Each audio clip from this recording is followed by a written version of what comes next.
Hey, industrial professionals, before we get into the show, I want you to be aware of a free ebook that we have out on Industrial Talk. It takes and expands upon the these are common, 5 elements that make companies successful. This is it.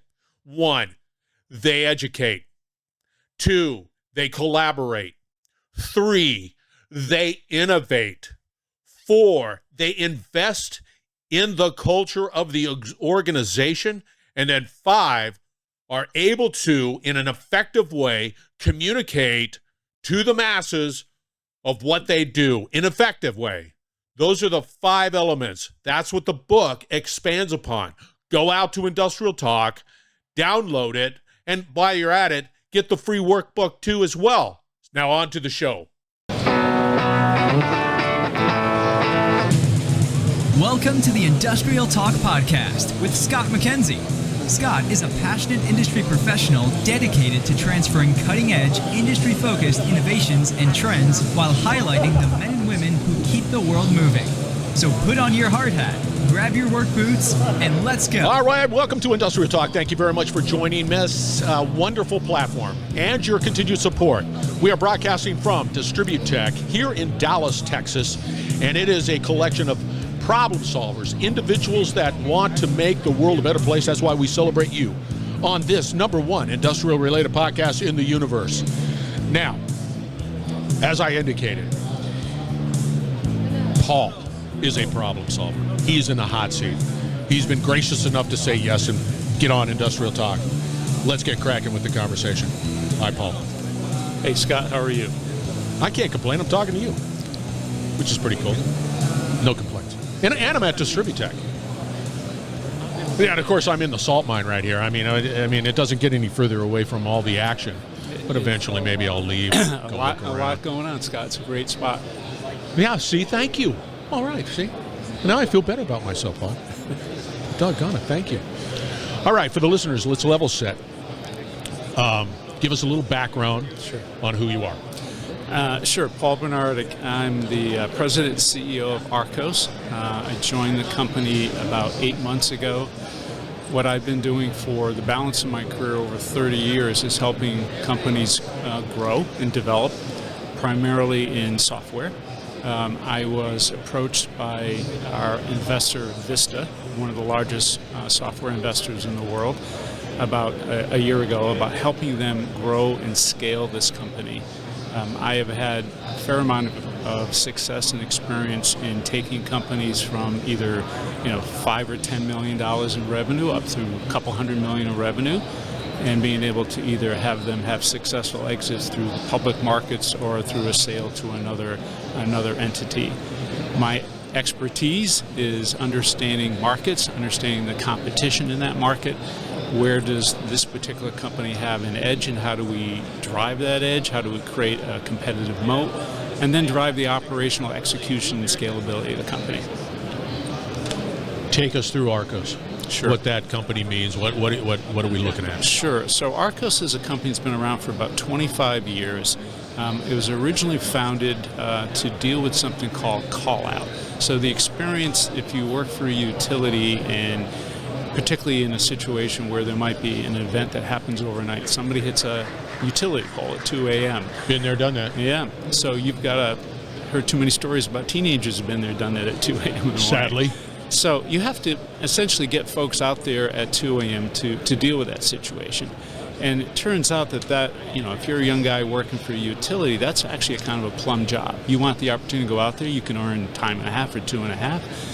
And so there are very specific rules to make sure that when a dispatcher is doing that call-out function, that they're following the union rules that have been established in that particular group, as well as making sure you got the right location, the right skill sets to go deal with whatever that issue is.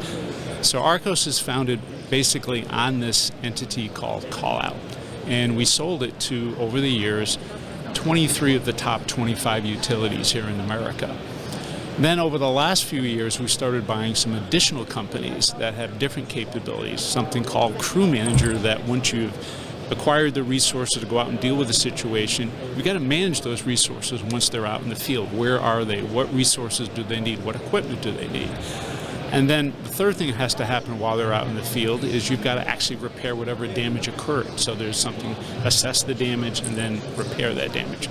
Our solution helps you pull all that information together for a lineman, create situation awareness to keep that lineman safe, to give them the tools that they need to get the work done quickly, safely, and effectively, which in turn helps the end customer get their power back on, keeps them satisfied, keeps the reputation of the utility up, which in turn typically helps the utility with regulators and ultimately will help the utility when they're prosecuting a rate case. Regulators care that customer sat is high in the particular area that they've granted that utility essentially a monopoly situation. So having the ability to show with a tool like ours that you can effectively create much faster restoration times, keeping people safe and driving customer sat, that's what we do. Are your solutions agnostic to the voltage? Case in point, was transmission. Typically repairs and on call outs were always incorporated a crew. Yeah. Not an individual, and Right. it was much bigger, and then do you incorporate the design requirements? Case in point, we would always get called, and it was just a green sheet back then. Go down. I'd always say yes. I was at the bottom, but I'd always say yes. And but it would be the construction standards too. So whatever ISO, whatever it might be. Right. Does that incorporate into your platform? It does. So we'll take information from the asset management system, from the GIS to understand what's out there in the field, different voltage, different equipment, whatever that is, present that information to the linemen so that they know exactly what they need to do in order to effect the repair. We're integrating with all those sort of base systems, whether it's an asset management system, a workforce management system, a outage management system, the systems that I refer to as pillar systems. So it could be something from an IBM Maximo, it could be from IFS on the field service side, it could be Oracle's outage management system. We're going to pull all that information together and put it in the hands of that lineman on one mobile device so he's fully situationally aware of what's happening. Not only where he is, but also if there happens to be a crew 2 circuits down that may ultimately impact him, where something maybe is about to get energized and he didn't know about. That's part of what we do. So you take into consideration the safety elements associated with de-energizing Yes. circuits and the call out and you take that. Yeah, we do. And in fact, that's one of the big sort of selling points is being able to keep our utility employees safe and knowing what has been energized, what's not. We've actually had situations where because of the integrations we have, we're able to, like in Hurricane Helene, we were able to avoid a couple of really scary situations where we had literally 8,000 people out in the field in southeastern United States dealing with that disaster, and it was from multiple utilities, mutual aid. They're all coming in. Yeah. They were all potentially going to use different systems. They were using the ARCOS systems, and they were able to see what was happening. It's a huge advantage, Scott. Oh, that's huge. It is. It is. And in fact, it's one of our biggest selling points is, so one of our largest customers is American Electric Power. And they've been one of our AEP, right. And the company's headquartered in Columbus, Ohio, Been there, done where that. AEP is, right. And so our ability to have those linemen out there performing restoration work and having folks from Eversource, having folks from Southern Company, seeing what's happening on the mutual aid side, they go back to their management and say, we got to have that tool. That's one of our biggest lead sources right now. I never thought of that because whenever I used to work outages and we'd have multiple crews coming in, it was chaotic at best. It was. Sure. You go over here and you'll de-energize and make sure that it's grounded, whatever, and don't energize it because we're down the street from you. But it was mostly just very rudimentary. Rudimentary and lots of phone calls back and forth to dispatchers. Yes. And our system is going to do that electronically. Think about the actual, once the work is all done, Scott, the other thing that happens is making sure that proper costs are captured appropriately, charged back to the appropriate timesheets. Yes. We're able to sort of automate all of those processes. It's so funny because I never thought of that. And running crews, it was manual. Yes. You'd have the timesheets, and you would sort of get a work order number, and you just sort of pencil whip it, and then you're tired, and so you're able to do that mobily. We are, yeah. Wow. No, and Scott, it's great. I mean, given your background, it's great that you really get this because, not only we're doing two things. I described earlier pulling information from these various source systems and making it available to the mobile field worker, but at the same time, we're filling in lots of gaps that are still manual. I mean, it's stunning. When I first came to this space, it was stunning to me how much is still manual. How much is still Excel spreadsheets or whiteboards or whatever, and it's crazy. Yeah. That's where you don't get the efficient. And I'll go back to why ARCOS really is starting to take off right now. And I'm sure, given your experience in the space, the level of demand on the power side has never been greater. Data centers, AI, etc. So that's growing. That's growing dramatically. Climate change is impacting, right? So the number of storms, the severity, the duration is higher than it's ever been. So those are both putting enormous stress on the utilities' ability to keep their infrastructure up and current. Now you've got grid modernization that has to go on because of all the renewables and the growth there. So you've got this huge demand challenge. And then on the supply side, the number of skilled field workers, linemen, is not growing nearly at the same rate. No. So the only way that you can solve that skill and supply-demand challenge is it's an efficiency play with software, and that's what we do. And at the same time, and I've been talking to a bunch of, as I've gone through my curve of learning the space over the last 7 or 8 months, I talked to CIOs and say, I got to do all these different things. My reputation and my job is only as good as my ability to respond to that last storm. If I don't respond well to the last storm, I lose my job. If I come back to the regulators and say, I've really got to grow, I need to get an enormous rate increase right now because I got to go solve all these problems. I got to modernize the grid, I got to harden it, I got to do all this. They're not going to allow that. They're just not going to allow it. You can't boost rates by 30, 40%. You can't. So it's an efficiency play, Scott. I like that a lot. Do you guys dabble in the vegetation management world? We do. So we bought a company called Clearion literally about a month after I started.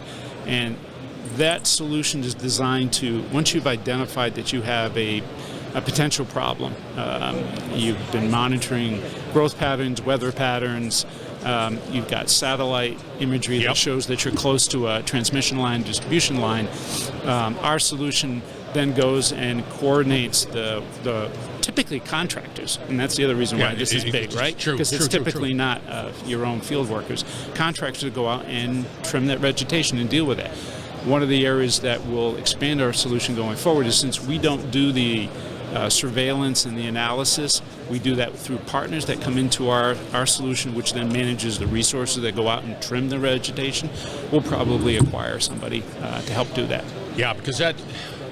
And Scott, one more thing. I'm sorry. One more thing. So one of the things I learned is vegetation management is typically 30% of the utilities budget. I was just getting ready to jump my on God. that. I was just getting ready to say, and vegetation management is really important from an efficiency perspective. It is. It is. And to be able to have that type of insights into the type of vegetation, it's like, hey, that's fast growing. Those are eucalyptus trees. They're and they're underneath a doggone 66 kV line or whatever it might be. So I was talking to the gentleman that runs essentially veg management for Duke a couple of weeks ago, and he was going deep into the different types of soils, the different types of vegetation and the weather patterns. And it's an incredible science. It is. And the reality is, so our ARCOS kind of made its name a bit on the storm side. Well, wildfires are the storms of the West Coast, right? Yep. You got hurricanes on the East Coast, and now you got wildfires going on in North and South Carolina. So it's becoming as prevalent as hurricanes and tornadoes and other types of It would seem that your solution is hitting the market at the right time. Yes, there you go. But it seems like it doesn't have to be subject to just utilities. It could be pipeline. It could be other industries. Yes. So we actually have, if you think of any industry where you've got to coordinate a variety of field workers and schedules are unplanned in many cases and changing a lot, that can apply to. So we actually have a customer, the Port of Oakland, longshoremen. Yeah. We have airlines where we manage the crew manage, yes. the ground crews, and in some cases the pilots. So it can be fairly ubiquitous. One of the trade-offs and one of the things that I've been thinking through is how much do I broaden beyond utility. So Scott, as I sit here right now, we're mostly a North American company. I don't currently have customers anywhere else in the world. Well, the problems that I'm talking about exist everywhere. So I can expand internationally just in the utility space, but I can also expand into some of these other verticals because a lot of the functionality, as you just described, and the problems are similar. So that's, we're a relatively small company still. We're very profitable. We're backed by Vista with a lot of capital capability, but I've got to make sure that I don't take on too much. And it's a sequencing play for me. Yeah. No, I get you. Your platform, is it easily configurable? Because if you start going into other verticals, right? We don't call it that. We say it this way, and that type. Is it? You've seen lots of these solutions. Sadly. Yeah, so the platform is configurable. The team and I are going to make it more configurable as we go forward because, again, as we add on, so we added 2 different solutions last year we built on top of our platform. I'm looking at 6 different opportunities right now. The only way that I'm going to be able to do that cleanly and scale this company as fast as I want to is to make it a little bit simpler for our customers to bring it on. You have to. You have to be laser focused on that user experience, that exactly. UI. Don't make me click on too many things. Exactly. We're at a point now. It's like one thing to click on is too many. You know, right. And that's just the market that we live in today. Exactly. And quite frankly, if I think of the average lineman, you're not talking folks that are incredibly comfortable with computers. So it's got to be simple and easy to use. Yes. And if you're a guy that's out climbing a pole and it's 10 degrees out and the wind's howling and all this stuff, and you got gloves on, you need something really simple. And if that workflow on that mobile app doesn't fit you, you're not going to use it. So the key to our solution, besides the breadth of what we do, is we have a number of folks that have been in the utility space, similar to what you described, that were linemen, that were dispatchers, they grew up in that space, and so they understand the workflow. If I don't get that lineman to adopt it, we're dead. We don't grow. Right. You're dead. Exactly. And they'll chirp on about it, how lousy it is. They'll never use it. They'll never use it. And I was stunned at the power that the lineman has in this space because the senior management, the utilities recognize the only way they get out of this box on the efficiency is to find something the team's really going to use. Yeah. I have one last question. Sure. So, in your call-out solution, I'm going to give you a use case. Sure. And this is specific to Southern California Edison. Call-out. The damaged pole is a TO95, and it has suspension, not dead ends. It's whatever. Does your system go in and say, okay, you need 3 arms, 4 arms, whatever it might be. You have some suspension issues.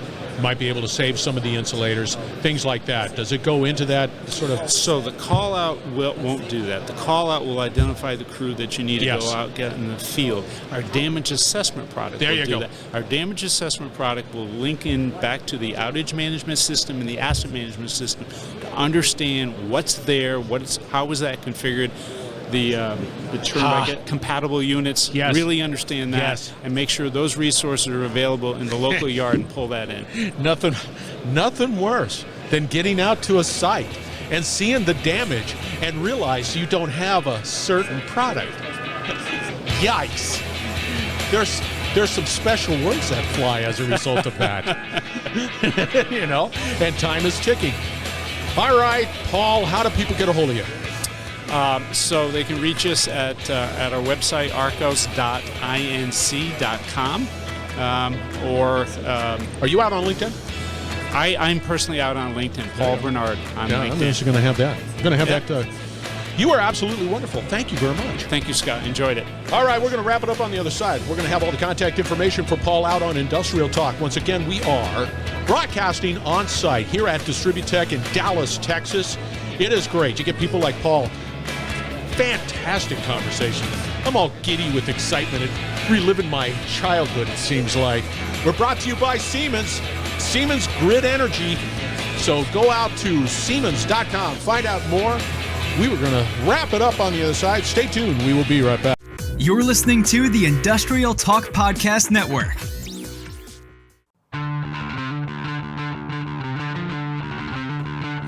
His name is Paul.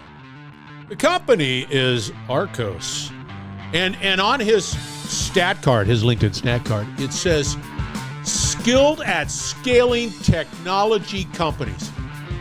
Boy, if that's not needed now, yeah, it's an exciting time. You get people like Paul. He's got mad skills. His team at ARCOS. Great people. All right. Again, we're building a platform that celebrates industry professionals like you.